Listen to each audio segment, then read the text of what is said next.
चौथा प्रश्न, भगवान आपकी स्मृति क्यों इतनी चमत्कारिक है? सुबह नाश्ते में क्या लिया यह भी मैं दोपहर के आते आते भूल जाता हूं। क्या अच्छी स्मृति का गुर बताने की कृपा करेंगे? सहजानंद,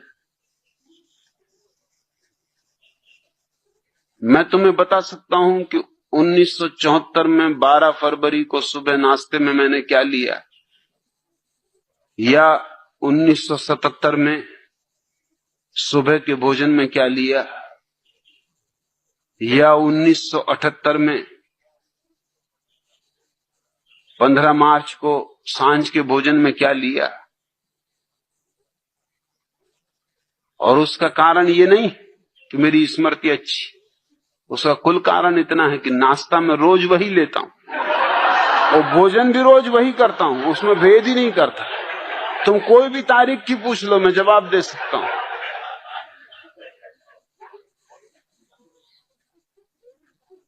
उसमें भूल चूक का उपाय ही नहीं।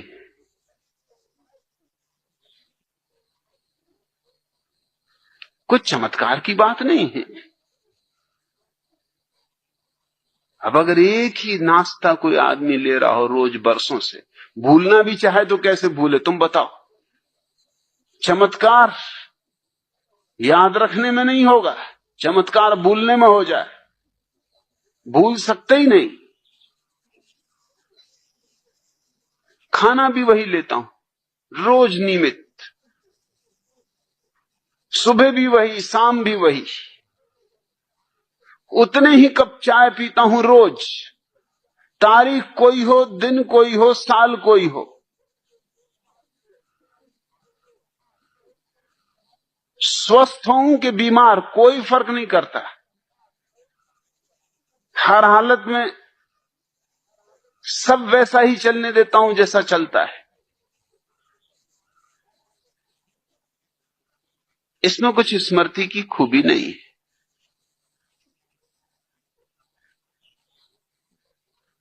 दूसरी बात,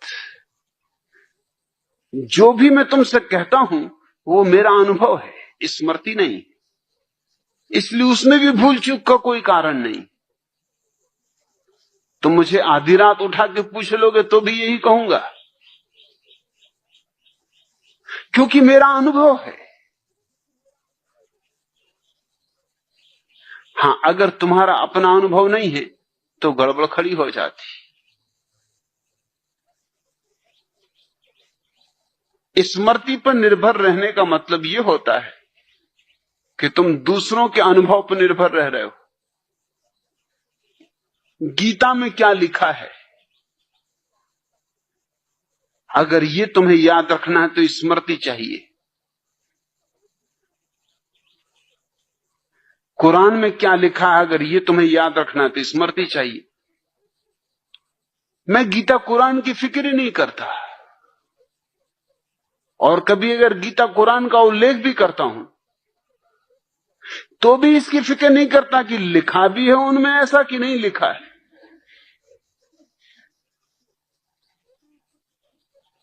मैं नागपुर में था और मैंने एक बुद्ध के जीवन की कहानी कही कि बुद्ध एक रास्ते से गुजर रहे हैं। वो उनके बुद्धत्व के उपलब्धि के पहले की घटना है। वो अपने एक शिष्य से बात कर रहे हैं, एक मक्खी उनके मुंह पे आके बैठ गई। बात जारी रखी उन्होंने, और जैसा कि आमतौर से हम करते हैं, मक्खी को यंत्रवत हाथ से उड़ा दिया। फिर ठिठक के खड़े हो गए। तत्क्षण याद आया कि मक्खी को होशपूर्वक नहीं उड़ाया, और वही उनकी साधना थी। वही साधना में वो लगे थे कि प्रत्येक कृत्य होशपूर्वक करना, यंत्रवत नहीं। अब मक्खी तो थी नहीं, वो तो उड़ गई थी। मक्खी को क्या मतलब कि तुमने यंत्रवत उड़ाया कि होशपूर्वक उड़ाया? मक्खी को क्या लेना देना, वो तो हाथ देख के उड़ गई। लेकिन बुद्ध अपने हाथ को उठाए फिर से, जैसे कि मक्खी बैठी हो। शिष्य खड़ा होकर भौचक्का देखता रहा। बुद्ध हाथ को ले गए सिर के पास, मक्खी को उड़ाया जो कि वहां थी नहीं, फिर वापस हाथ को नीचा किया, फिर जहां बात टूट गई थी वहां बात शुरू की। शिष्य ने कहा मैं बात तो भूल ही गया, मैं ये पूछना चाहता हूं ये आपने क्या किया? मक्खी तो कब की उड़ चुकी, आप पहले उड़ा चुके, अब क्या उड़ा रहे थे? बुद्ध ने कहा अब मैं इस तरह उड़ा रहा था जैसे कि मुझे पहले उड़ाना चाहिए था, भूल हो गई, भूल सुधार कर रहा था और देख रहा था कि किस तरह उड़ाना उचित होता है, वो मैंने अनुभव करके देखा। एक बौद्ध भिक्षु मेरी ये बात सुन रहे थे, वो रात मुझसे मिलने आए, उन्होंने कहा कहानी तो आपने बड़ी अद्भुत कही, लेकिन मैं त्रिपिटक पढ़ चुका हूं, पूरे शास्त्र बौद्धों के, ये कहानी कहीं है ही नहीं। तो मैंने कहा जोड़ लेना,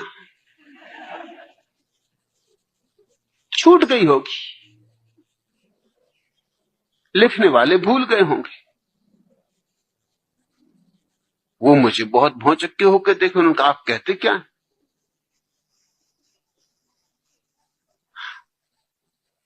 2500 साल बाद आप कैसे सुधार कर सकते हैं शास्त्र में? मैंने कहा मुझे शास्त्र से कुछ लेना देना नहीं, मैं बुद्धत्व का स्वाद जानता हूं।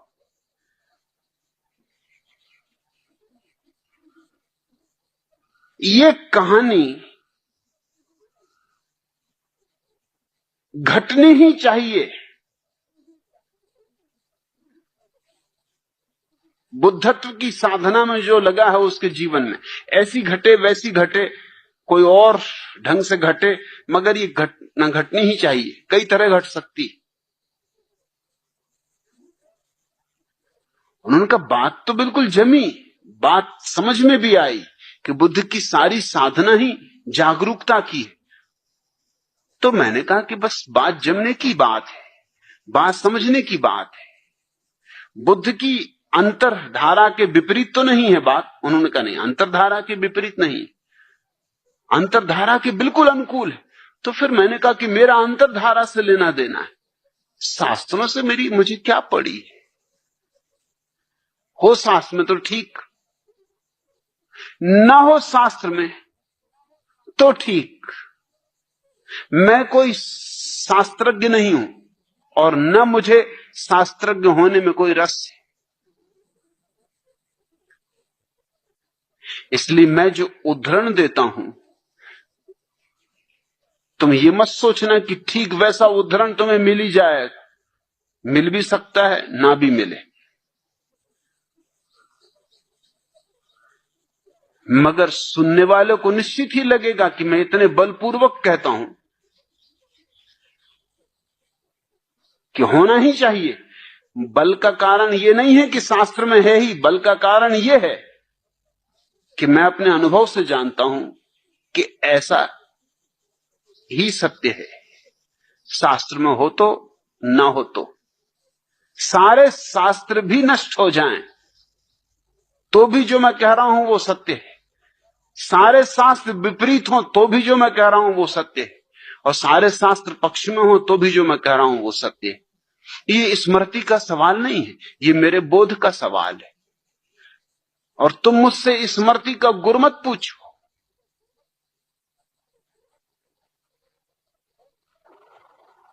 तुम मुझसे बोध का गुर पूछो।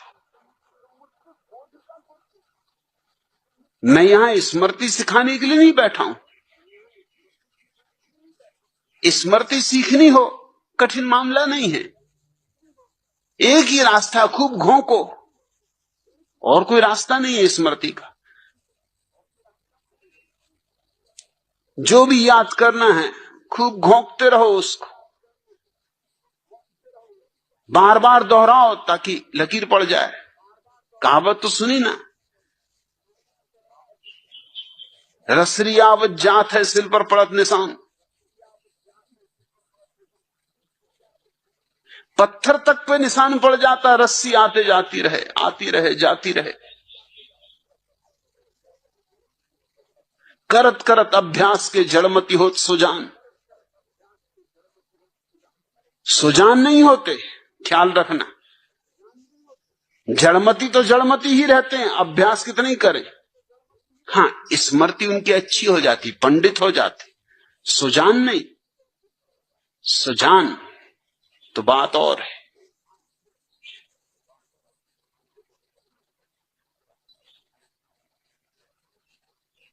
और जड़मती भी, अगर कोई पक्के जड़मती हो तो ये कहावत भी उन पर लागू नहीं होगी।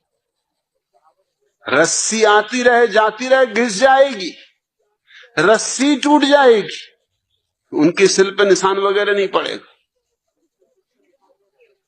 अगर सिल ही मजबूत हो तो क्या करेगी रस्सी। सहजानंद, अगर किसी चीज को याद करना है तो दोहराओ, दोहराते रहो। इसी तरह तो पाठ कर रहे हैं लोग बैठे रोज सुबह गीता का, कुरान का, दोहराते रहते हैं, दोहराते रहते हैं, दोहराते रहते हैं। तोते को भी तुम रोज रोज कहो कि कहते रहो मिट्ठू राम राम राम राम, तोता भी घबरा जाता है सुन सुन के कि राम राम राम राम, वो भी कहने लगता है कि राम राम राम राम। तोतों तक में स्मृति आ जाती, मगर कोई सुजान नहीं हो जाता तोता। मुझसे तो तुम पूछो बोध का गुर, बुद्धत्व का राज। इसलिए मुझसे पंडित नाराज हैं, क्योंकि उनको अड़चन होती, उनको हैरानी होती। वो शास्त्र की बंधी हुई लकीरों से जीते। मैं कबीर पर बोला तो कबीर पंथियों के जो प्रधान हैं उनका पत्र आया, लंबा पत्र आया कि और तो आपने सब अच्छा कहा, लेकिन एक जगह आपने कबीर की इस तरह व्याख्या की जो शास्त्रीय नहीं। तो मैंने उनको लिखवा दिया कि वो शास्त्रों का दुर्भाग्य, उसमें मैं क्या कर सकता हूं। मुझे जो कहना है वही कहूंगा। शास्त्र का समर्थन मुझे मिलना चाहिए, इसकी न तो अपेक्षा है न जरूरत है न प्रयोजन है। मैं जो भी बोल रहा हूं उसका प्रमाण मैं हूं, उसका प्रमाण कहीं और नहीं। इसलिए मैं सारी बातों को बलपूर्वक बोल सकता हूं। ऐसा बल स्मृति का नहीं होता, ऐसा बल स्मृति में हो ही नहीं सकता, और भूलने का कोई सवाल ही नहीं उठता। अपना अनुभव है, भूलूं भी तो कैसे भूलूं। जो जाना है सो जाना है। इधर से पूछो, उधर से पूछो, हजार ढंग से पूछो, मैं वही कहूंगा जो मुझे कहना है।